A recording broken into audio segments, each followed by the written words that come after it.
Entonces vamos a arrancar este club de revista que fue el que dio, el trabajo que dio origen a la organización de la clasificación de las malformaciones arteriovenosas para tomar decisiones desde el punto de vista terapéutico de origen vascular. Entonces, porque necesitamos entender cómo debemos usarla y en qué circunstancias debemos usarla o se debió usar. ¿Ok? Entonces, arranquemos. Listo. Bueno, entonces, este artículo, entonces este es una propuesta de un sistema de clasificación de malformaciones arteriovenosas, fue propuesto por el doctor Robert Spetzler y el doctor Neil Martin. Esto fue publicado en el Journal of Neurosurgery en 1986. El manuscrito pues fue recibido en el 85, pero finalmente se aceptó en el 86. Este artículo consta de 8 páginas, todo escrito en inglés, consta de 11 figuras, 2 de ellas son diagramas y 9 son imágenes de angiografías, pues obviamente de su momento. Adicionalmente presenta 3 tablas y al final del artículo lo que estamos mostrando son 16 referencias, dentro de ellas la más antigua es de 1966. Curioso es que esa referencia cuenta con un estudio de colaboración multicéntrico de 545 malformaciones y fístulas, y el estudio más reciente, pues para el momento en que se escribió, es del 85, que es de la historia natural de las malformaciones arteriovenosas. Entonces, este artículo, pues, cuyos 2 autores pues, más relevantes son Spetzler, él es un alemán, nació en el 44, aún vive, estaba escrito principalmente al Instituto Neurológico de Barrow, entonces en Estados Unidos, y presentó el retiro, como por así decirlo, de la neurocirugía en 2017. Es un referente a nivel mundial, publicó más de 300 artículos y colaboró en la elaboración o como coautor de más de 180 capítulos de libros. Cuando hice la revisión, está citado casi 900 veces en los últimos 20 años. Y el doctor Neil Martin, también otro autor referente a nivel mundial, es un estadounidense, más o menos tiene 70 años para la época. Él trabaja en el Instituto de Neurociencias del Pacífico, eso también es en Estados Unidos, en California. Este hombre tiene 3 subespecialidades en base de cráneo, en cirugía cerebrovascular y en tumores. También tiene gran cantidad de citas, aproximadamente 305 citas en los últimos 20 años. Lo que nos muestra es que estos autores pues tienen pues total autoría y relevancia nombrarlos por la importancia que han tenido para la neurocirugía mundial. Un segundito, estoy grabando. Así. Bueno, de la revista, entonces, el Journal of Neurosurgery, pues es una revista bastante prestigiosa, antigua, desde 1944 está presentando artículos para todo el mundo, no solo para Estados Unidos, aunque sus 2 sociedades principales que presentan como autores son la Asociación Americana de Neurocirujanos y la Sociedad de Harvey-Cushing. En PubMed aparecen más de 24.000 artículos publicados en esta revista. Desde el 2004 tiene una frecuencia mensual y es de lengua inglesa. Tiene un factor de impacto importante dependiendo pues los diferentes score que se utilicen, como el H-index o el Scopus, todos son de alto valor, o sea, es una revista con alto impacto a nivel mundial. Ya metiéndonos en el artículo como tal, quedan claros y ellos los exponen 3 objetivos principales. Entonces, el primero de ellos es que esta propuesta de clasificación de malformación arteriovenosa va o intenta estimar un riesgo quirúrgico de estas malformaciones. El otro objetivo que ellos tenían o se proponen, que lo dejan explícito, es predecir un riesgo de morbilidad y mortalidad.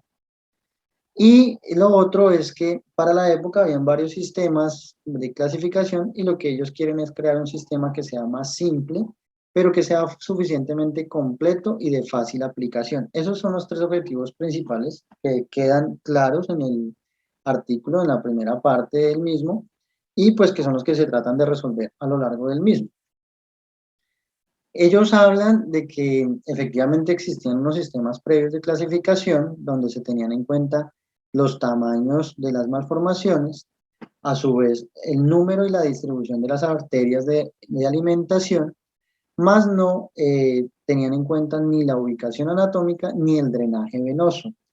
Esto referían ellos que eran sistemas bastante complejos, difíciles de aprender, de aplicar y en algunas ocasiones un poco confusos entre diferentes autores. Entonces no había unanimidad. Con relación a la metodología, pues este es, de lo que yo entiendo, pues es un estudio analítico, no solamente describen, sino hacen un análisis de sus resultados. Este estudio es de carácter retrospectivo, ya que los autores toman 100 malformaciones arteriovenosas que fueron llevadas a manejo quirúrgico por los autores. Y adicionalmente, ellos, esto me pareció interesante del artículo, ellos hacen una combinación de dos estrategias. Una es qué pasó con sus pacientes operados y otra es que hacen revisiones de 25 angiografías que fueron presentadas a uno de los autores y comparadas con dos neurocirujanos. De esas 25 angiografías mostradas, 23 entonces acordaron en el puntaje, o sea, fue un acuerdo unánime en 23 de ellas, entre el autor y uno y los dos neurocirujanos aparte. Y en 24-25 hubo acuerdo entre el autor y uno de los neurocirujanos. De las dos variaciones, de las dos angiografías donde hubo variaciones, principalmente lo que hubo fue una variación entre definir el área elocuente o una lesión en un área elocuente más bien. Ellos hablaban de que ya cuando hacen el análisis, incluso con más neurocirujanos, todavía les queda un poco complejo definir esas dos angiografías porque una estaba en el polo temporal y la otra estaba periventricular. Entonces, había un poco ahí de variación entre si era o no un área elocuente para uno u otro autor. Eso fue la importancia de esas 25 angiografías. Me pareció interesante porque pues hay un gran acuerdo entre los observadores. O sea, eso va a servir sobre todo en el análisis de los resultados del artículo. ¿Qué variables ellos toman en cuenta para clasificar o darle un grado a estas malformaciones arteriovenosas? Entonces, lo primero es que todo esto se hizo en angiografías, ¿vale? Entonces, esto no se hace ni en tomografía ni en resonancia. Ellos tienen en cuenta tres aspectos importantes. Uno es el tamaño de la malformación arteriovenosa, donde se vea más grande. Ellos no especifican si es en el AP o en el lateral. Y arbitrariamente toman como un tamaño pequeño si es menor a 3 centímetros, mediano de 3 a 6 centímetros o grande mayor a 6. El patrón de drenaje venoso es un aspecto que ellos ingresan a esta clasificación, también es calculado o medido en angiografía y se divide en dos, si es un patrón de drenaje superficial o cortical o profundo. Con relación a la fosa posterior, pues ellos hacen una aclaración que si el drenaje de esa malformación se define como que va al seno recto o al seno transverso, debería puntuarse como un drenaje superficial. Y de los profundos es ver si esa MAP drena a las venas cerebrales internas, venas basales o venas cerebelosas precentrales.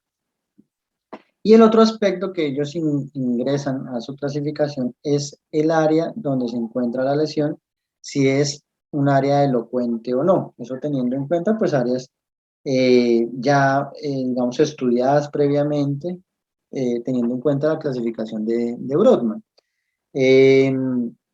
Teniendo en cuenta aquí la corteza sensitiva, la corteza motora, la corteza del lenguaje, tanto motor como sensitivo, corteza visual, el hipotálamo, tálamo, cápsula interna, tallo, pedúnculos cerebelosos y los núcleos cerebelosos profundos. Todas estas son áreas elocuentes para los autores de este artículo. Y hay una gráfica que uno la ve en muchas presentaciones, en muchos artículos, y este es el artículo donde salió por primera vez, que es donde ellos a través de colores muestran las áreas elocuentes en transparencia. Aquí vemos lo que es pues los núcleos de la base y tálamo, y todo lo que está cerca a las estructuras del tallo y cerebelosas profundas. A su vez también dibujan lo que es el área motora primaria, la sensitiva primaria, área de Broca, Wernicke y la corteza visual. Y teniendo en cuenta esto, estos tres aspectos, ellos dan un puntaje que también pues fue arbitrario como lo colocaron, y es un puntaje en números arábigos donde se colocan un puntaje que se suma entre el tamaño, si es en área elocuente o si es en drenaje venoso. Si está presente un drenaje profundo, es un 1. Si está en un área elocuente, también puntúa en 1. Y dependiendo del tamaño, pues pequeño es 1, mediano 2 y grande es un puntaje de 3. Recordar que los 3 se suman y al final da un total. Aquí muestran ellos dos angiografías como ejemplo de un grado 1, porque esto puede ser diferente. O sea, no necesariamente en una localización todas van a dar el mismo grado, para nada, sino que son casos ejemplo, donde el grado 1 se obtiene por lesiones pequeñas y que no tienen un drenaje venoso profundo y que no se encuentran en un área elocuente. Entonces aquí vemos una en la región frontal y vemos otra en fosa posterior, pero que está drenando a venas superficiales cerebelosas.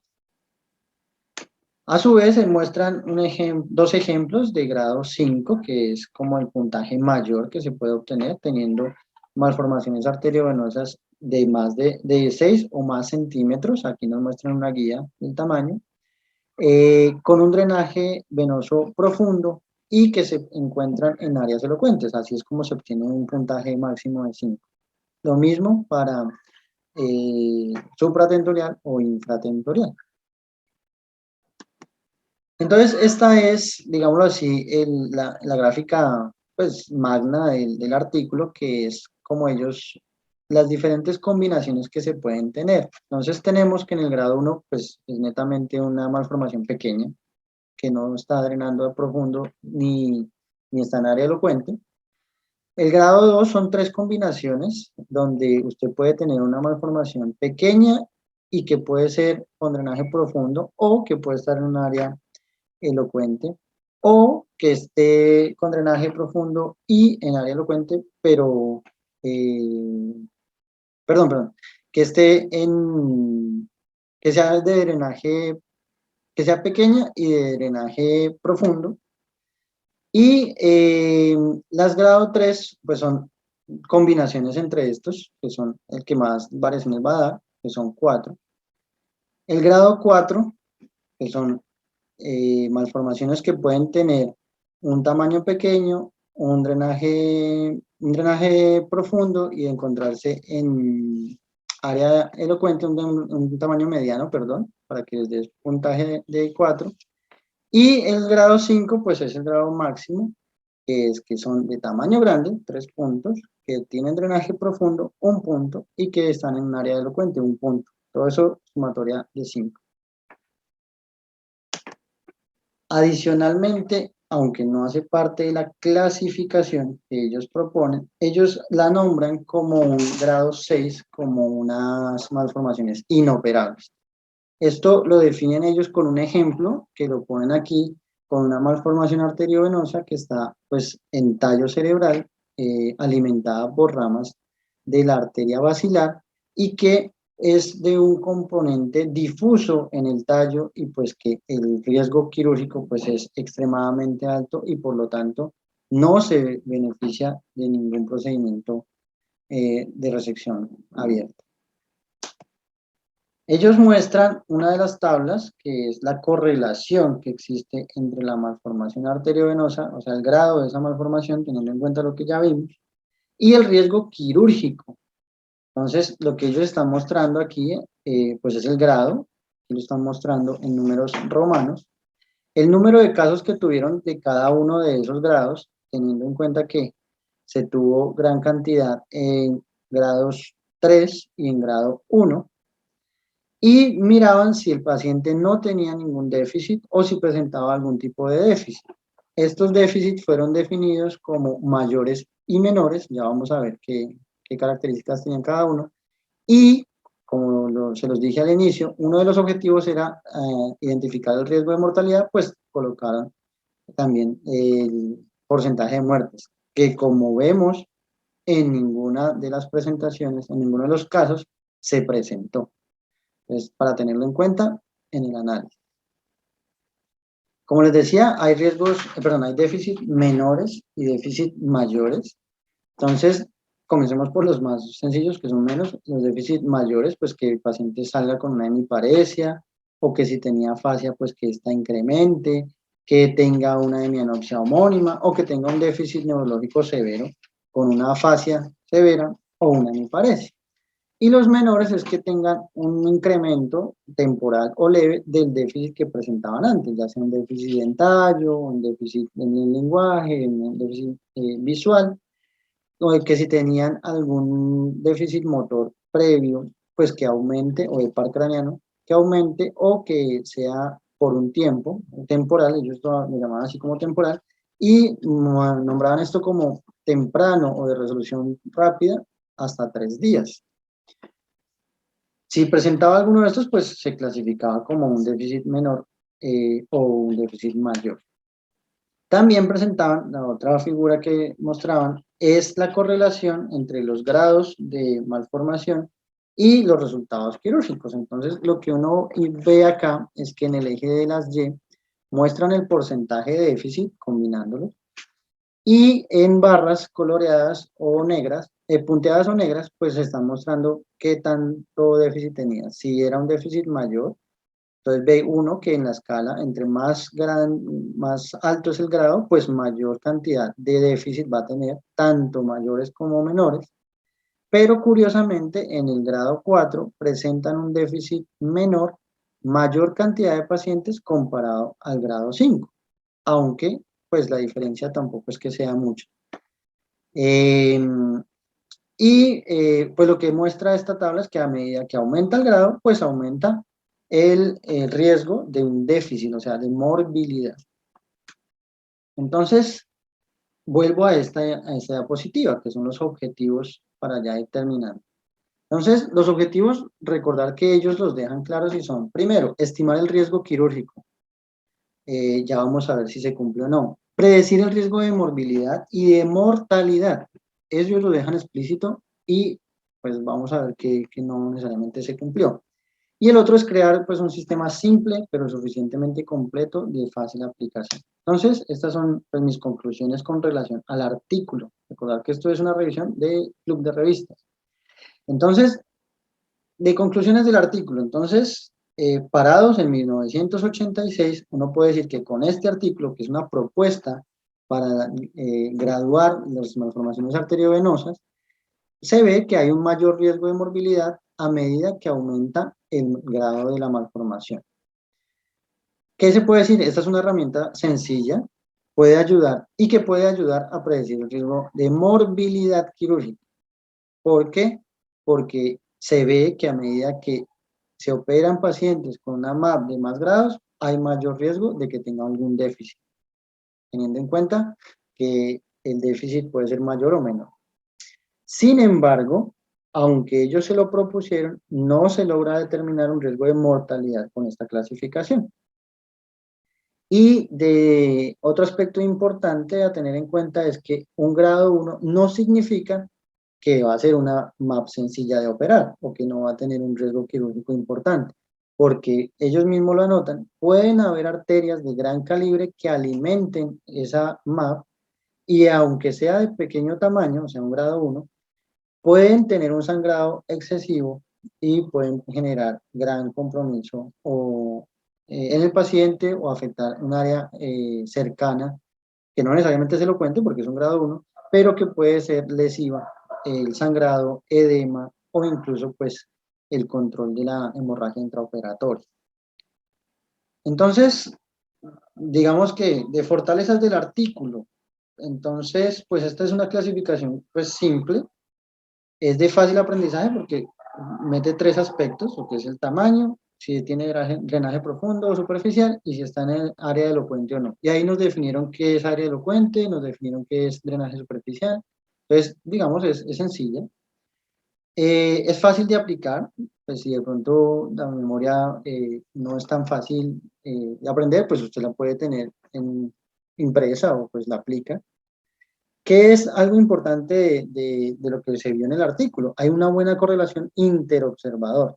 Ustedes veían que de 25 angiografías, 23 de 25 concordaban los tres personajes. Entonces, usted le puede mostrar esta misma angiografía a diferentes personas y puede tener los mismos resultados, al menos en la clasificación. Y lo otro no queda claro en el artículo, pero me parece a mí que puede servir como una comparación en un post-tratamiento, porque pues tenemos un pre y si se hace una angiografía control, pues tenemos un post y se podría llegar a decir, bueno, estaba en tal grado y ahora vemos que efectivamente ya no está, o si quedó algún remanente o algún problema en cirugía, pues se puede, digamos así, complementar. ¿Qué debilidades tiene el artículo? Pues no especifican rangos de edad. Eso quiere decir que metieron, no lo dicen, pero probablemente metieron de todas las edades. No sabemos si metieron niños, no es lo mismo un adolescente, tanto en su bulimia como eh, en su respuesta ante una injuria en cirugía o a una persona anciana. Entonces, eso, digamos, es una de las debilidades, me parece a mí, porque no se especifica esta escala en qué edades, ni siquiera los rangos de edad en que fueron aplicados de esas 100 personas. La definición de áreas elocuentes puede no ser tan exacta como lo es, pues, como sabemos que pasa en el cerebro. No necesariamente el área de Broca está exactamente donde nos dibujaban inicialmente en el artículo. Ya pues se sabe que puede ser diferente. Ellos nombraban que utilizaban el test de WADA para definir pues también el área del lenguaje y pues son procesos invasivos también para el paciente que ya pues la resonancia funcional nos ayuda pues a quitarnos esa duda en algunos casos. La otra debilidad, pues obviamente va a necesitar una angiografía, entonces necesita un estudio invasivo que utiliza medio de contraste, entonces pues digamos esos son de los contras. Y lo otro es que me pareció eso, digamos, un un riesgo de sesgo, es que las mismas personas que llevaron a cabo la cirugía fueron los que compararon las imágenes de angiografía, uno de esos autores. Entonces, eso se presta para que sea un aumento en el riesgo de sesgo, porque pues de pronto no debió haberse usado de esta manera, me parece a mí que debió haberse hecho por personas totalmente ajenas al cirujano que realizó pues, el procedimiento. Como tal, pues esa era la revisión del artículo como tal, y pues bueno, ahora sí queda abierta la discusión. ¿Ustedes qué opinan?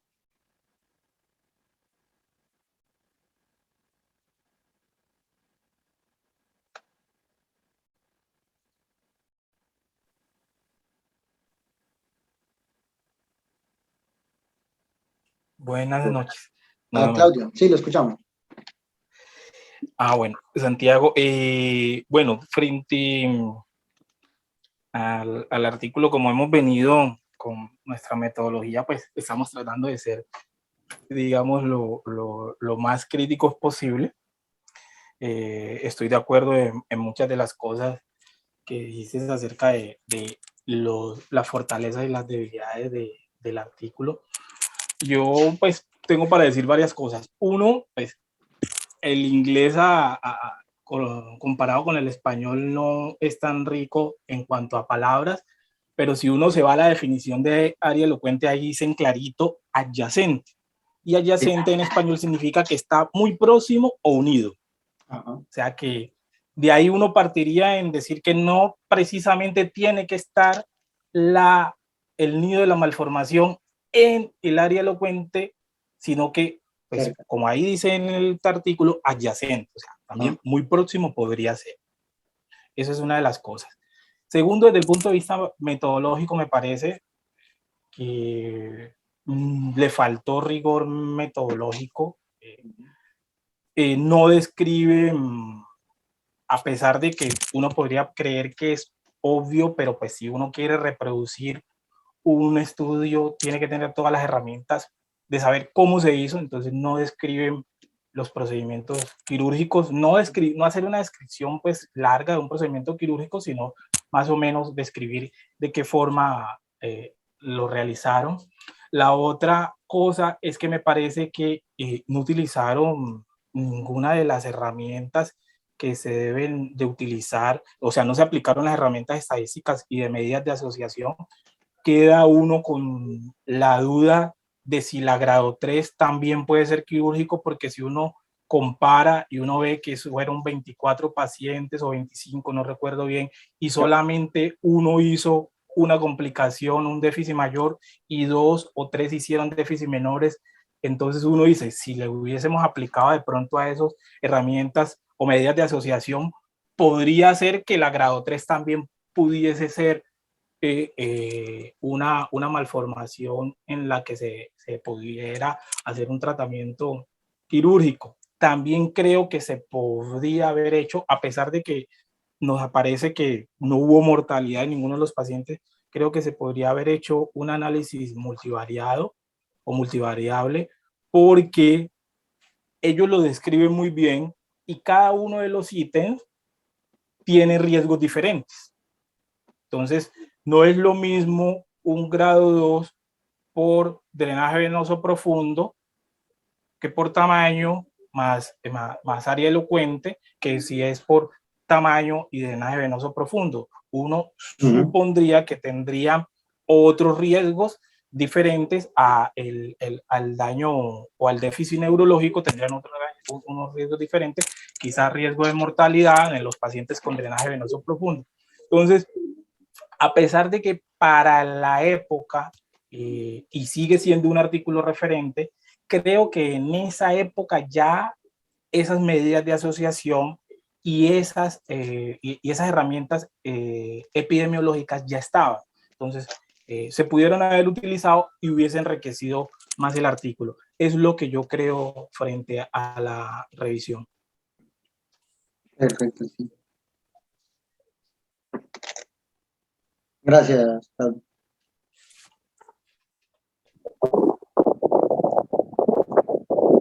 Hola Santiago, ¿cómo estás? Javier, lo escuchamos. Excelente, Santi. Bueno, solo dos comentarios. Uno, para reforzar lo que dijo Claudio en relación al término adyacente. Eso pues se me adelantó y es totalmente cierto, y eso va asociado al concepto de robo vascular. Por eso es que se habla de adyacente, mas no debe estar directamente relacionado, ubicado en el sitio como lo dice el artículo. Eso hay que tenerlo bastante claro. Y lo otro, que era más una pregunta para ti. Cuando tú hablas de las fortalezas y habilidades, me llamó la atención la explicación que diste de la debilidad que hace referencia a los estudios invasivos. No me quedó muy clara tu explicación. Quisiera que me la profundizaras nuevamente, puesto que no me quedó muy claro esa parte. ¿Por qué lo viste como una debilidad? ¿Por qué viste como una debilidad que sea la geografía del estudio invasivo, sabiendo que es el estudio con el estándar y no tenemos otra equiparable que nos pudiera dar igual o mayor certeza que esta?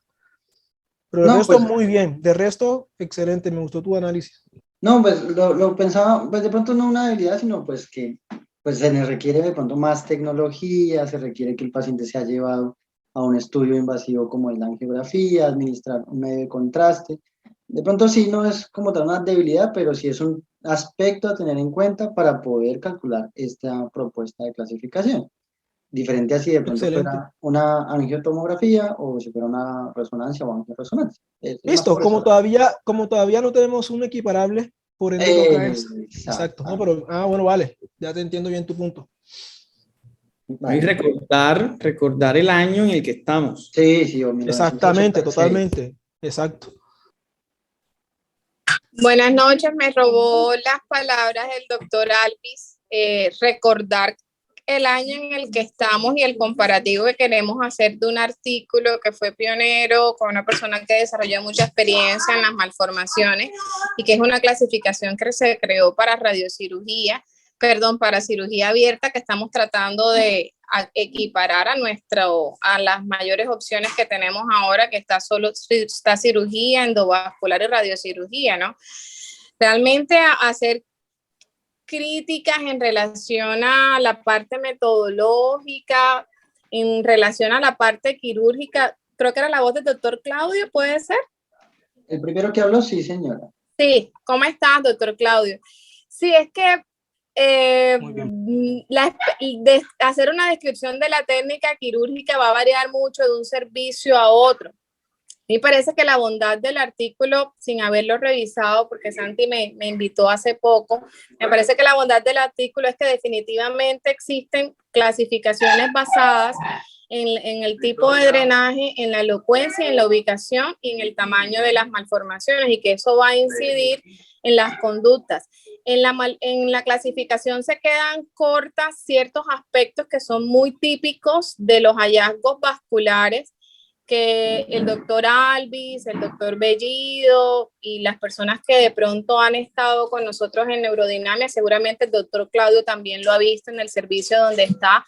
Por ejemplo, no describe aneurismas intranidales, las estenosis venosas, la presencia de aneurismas venosos, la presencia de estenosis de senos asociadas a la malformación en la zona del drenaje. No sé si soy clara en lo que trato de decir. O sea, sí. Hay una variedad de hallazgos en angiografía que influyen en el resultado posoperatorio y que marcan pronósticos sobre la necesidad o no de tratamiento y de ruptura. Y eso no lo describe el artículo porque no es un artículo enfatizado en eso.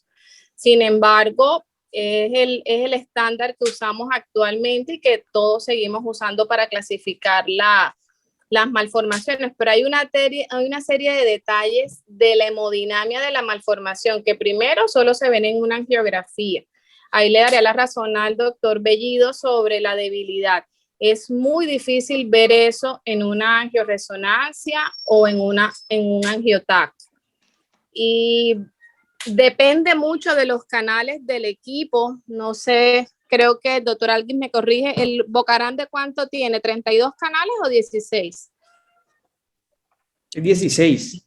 De 16. Bueno, más o menos se recomienda, lástima que no está conectado Fernando, pero se podría sugerir de 32 canales.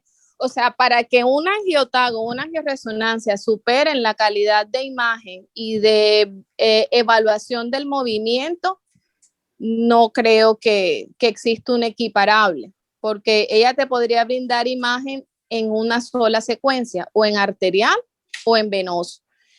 La capacidad de movimiento y de transición de arterial, capilar y venoso solo te lo va a hacer un estudio que sea dinámico, o sea que solamente sería la angiografía. Y en esa misma angiografía vas a poder ver en esa transición una serie de factores propios de la malformación que no están en la clasificación de Sperling-Martin, pero que sí influyen en la toma de conductas. Porque cuando me conecté vi que el doctor Claudio mencionaba que tienen un servicio de radiocirugía con Gamma Knife, etcétera. Entonces, por ejemplo, si tú tienes una malformación que el aporte vascular es a través de ramas leptomeningias propias de la cerebral media, ¿qué clasificación sería esa según Sperling-Martin? Traería yo una malformación de 3 centímetros que está gangliobasal y que el aporte son ramas de la meningia media. M1 es el aporte. ¿Qué clasificación de Sperling-Martin es?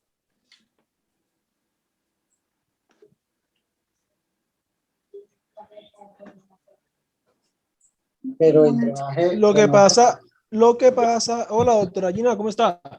Hola Javi, ¿cómo va todo? Excelente, profe. Bueno, en ese caso, doctora, la pregunta hasta a mí me raja porque Spencer Martin no Habla no, de no, no aporte. mide el aporte vascular, sino el Eso. drenaje venoso. Entonces, Claro, ahí, por eso hice la pregunta muy guiada a eso. Entonces, ¿yo puedo decir ahora que la clasificación de Sperling-Martin no sirve? No. Yo lo que puedo decir es que hay una serie de parámetros propios del nido malformativo que no están en la clasificación de Sperling-Martin y que son útiles en la hora de tomar conductas. Porque si tú tienes una malformación que el aporte vascular es nada más a expensas de ramas lenticuloestriadas de la cerebral media o de la cerebral anterior, y que el drenaje sea superficial o profundo, la toma de conductas no la vamos a hacer en ese caso basados en el drenaje, ni basados en la elocuencia, ni basados en el tamaño, que es la clasificación. Tú lo vas a hacer es basado en tu capacidad de acceder al aporte arterial. Entonces te salen tres alternativas, te sale cirugía, radiocirugía o te sale endovascular. ¿Cuál creen ustedes que sería la estrategia? Si el aporte es nada más por ramas arteriales de la lentícula estriada.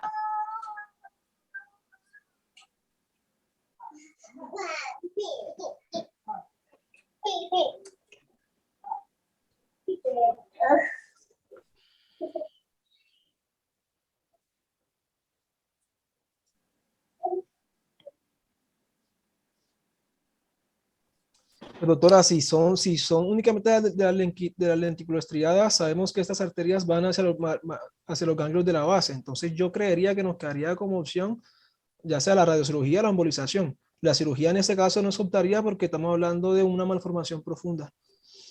De acuerdo, y lo más seguro es que tampoco los endovasculares querramos entrar. Exactamente, porque no les da. Ese es el punto. Entonces fíjate que claro, el aporte, el aporte arterial del nido malformativo toma mucha predominancia, además del drenaje venoso propuesto por el artículo en la toma de decisiones. Entonces, yo pienso que se le sigue dando valor al artículo por lo histórico que es, porque no hay uno que lo supera actualmente, a pesar de que la metodología tenga algunas correcciones, y es la forma como homogenizamos los conceptos. Si tú dices Sperling-Martin 3 a un lector relacionado con el área va a entender de la clasificación, pero siempre se va a quedar corta en detalles propios del nido malformativo. Entonces, una malformación que tiene aportes por únicamente ramas lenticuloestriadas tendría que ser más un paciente de radiocirugía. Si es de cirugía abierta, tiene que ser un grupo que tenga marcada experiencia en manejar ese área y con los riesgos inherentes de manejar lenticuloestriadas. Y por terapia endovascular, los intentos que se han hecho para entrar a ese pedículo, primero es muy pequeño, con una navegabilidad muy pobre y con altos riesgos de lesiones isquémicas secundarias. Entonces, son esas pequeñas cositas que de pronto no están descritos en el artículo, pero que sí importan a la hora de decidir en qué servicio vas a ubicar el paciente. Se rescataría, que alguna vez se lo comenté al doctor Bellido en un seminario, la importancia de que hubieran tomas de conductas donde estuvieran especialistas que manejan radiocirugía, los que manejan cirugía abierta y los que hacen endovascular, para darle pues el mayor beneficio de los aportes de experticia y de conocimiento de cada servicio, pero en nuestra ciudad no se hace de esa forma y en la medida en que se pueda hacer, siempre será beneficioso para el paciente. Muchísimas gracias, profe.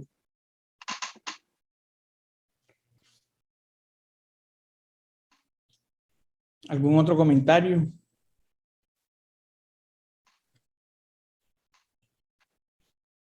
Pues no, profe, simplemente para complementar cuando le hice la pregunta a Santi sobre lo que él catalogó como una debilidad, y lo hice con la intención de lo que la doctora Gina dejó muy claro, y es que independiente del tiempo, ni en ese momento ni ahora, todavía no hay una otra herramienta que se equipare a la angiografía. Entonces, por ese motivo, consideré que más que una habilidad es simplemente el presente que todavía tenemos. y es que el referente sigue siendo este estudio, y ninguna de las otras dos se le equipara. Por eso fue que le indagué en relación a, a lo que él considera una habilidad, pero ya él me explicó cómo lo interpretó y sí, totalmente de acuerdo. Ok. Sí, no, solamente para decir unas cositas. Uno, en neurocirugía, este fue uno de los primeros trabajos que nos hizo reflexionar sobre la idoneidad de los tratamientos. Estamos en los años 80 y resulta que apenas se están comprendiendo ciertos conceptos de las lesiones vasculares intracraneales, ¿cierto? Entonces, estas personas que están manejando un mayor volumen de individuos con estos problemas comienzan a tratar de organizar las ideas y de unificar en la medida de lo disponible en ese momento la toma de decisiones. Entonces, ese trabajo es muy interesante porque nos hace recordar que en nuestra profesión como médicos, nosotros ofrecemos un tratamiento a un determinado individuo o paciente si ese tratamiento altera positivamente la historia natural de la enfermedad que padece. Entonces, en este caso, para poder proponer ese esquema de clasificación, hubo que comprender cómo se comporta la historia natural de una malformación arteriovenosa. Y ellos son muy claros en eso. Primero tuvimos que entender eso para poder decir cómo podemos organizar una modalidad de tratamiento. Siempre que se genera una propuesta de una idea, en este caso una herramienta que permite clasificar y en consecuencia tomar una decisión terapéutica, lo más frecuente es que se haga desde el punto de vista descriptivo, como es este estudio, ¿cierto? Ellos hablan de una cantidad de pacientes y eso está representado en un determinado porcentaje de la muestra, ¿cierto? Entonces, esencialmente es para decir, miren, nosotros consideramos que esto debe dividirse en tantos grados o en tantos grupos y las características de estos grupos son esta y esta. Y lo importante cuando se propone, y eso lo habíamos hablado cuando analizamos la escala de coma de Glasgow, es la concordancia interobservador. Es decir, que lo que yo estoy revisando frente a mí dé un resultado igual al que si le mostramos ese mismo caso a otro individuo o a otro grupo de individuos. La idea es que sea reproducible y que haya concordancia interobservador, ¿cierto? El otro punto clave de este trabajo es que de aquí en adelante la definición y las ubicaciones que ellos determinaron como áreas elocuentes se han utilizado para otras áreas de la neurocirugía. Es decir, nosotros comenzamos a definir qué cosa es elocuente o no en función de este trabajo, o sea que tiene una relevancia metodológica y cuasi histórica también. En relación a algo que dijo Claudio, es cierto lo que él mencionó. Nosotros generalmente asumimos que cuando hay correlación, eso es igual a causalidad. Entonces, no siempre es así. De hecho, no es así.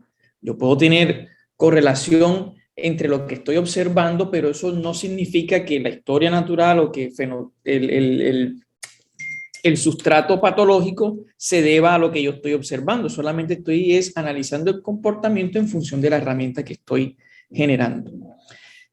Como lo dijo la doctora Gina, esencialmente nosotros estamos utilizando esta clasificación es para facilitar la comunicación entre la gente que analiza esto. Entonces, cuando uno dice un grado 1, ya uno se hace una idea de que eso es de bajo riesgo. Pero tiene que entender que es un bajo riesgo quirúrgico. Quirúrgico por vía abierta, no por vía endovascular, no por radiocirugía.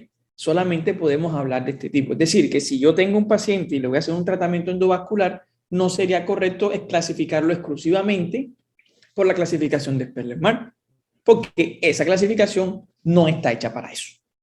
Pero como les digo, de pronto el endovascular dice, esto es un Speller-Martin grado 3 y todo el mundo sabe más o menos en qué situación se encaja ese individuo, ¿no? Entonces, y con relación a lo de la angiografía, sí estamos todos de acuerdo en que ese es el estudio gold estándar y es con el que hay que compararlo. Todo se compara con la angiografía en cirugía cerebrovascular. ¿Por qué? Porque desafortunadamente en los centros no hay lo que explicó la doctora Gina. No tenemos, a pesar de que tengas un tomógrafo, no significa que el tomógrafo te permita hacer un buen estudio. De hecho, por ejemplo, en el universitario no nos sirve. Boca Grande no nos sirve. En otros centros no sirve. Porque no permite hacer la reconstrucción. Y por último, muchas veces uno cuando está leyendo estos artículos y uno coge el artículo, el grueso del artículo, por decirlo de una forma, es el resultado final, ¿cierto? Como en este caso.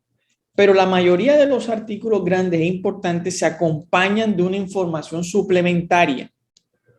Entonces uno tiene que revisar si este artículo tiene información suplementaria, que es donde está detalladamente todos los pacientes, todas las tablas, todas las gráficas, información de los autores, etcétera, etcétera, y eso está contenido allí.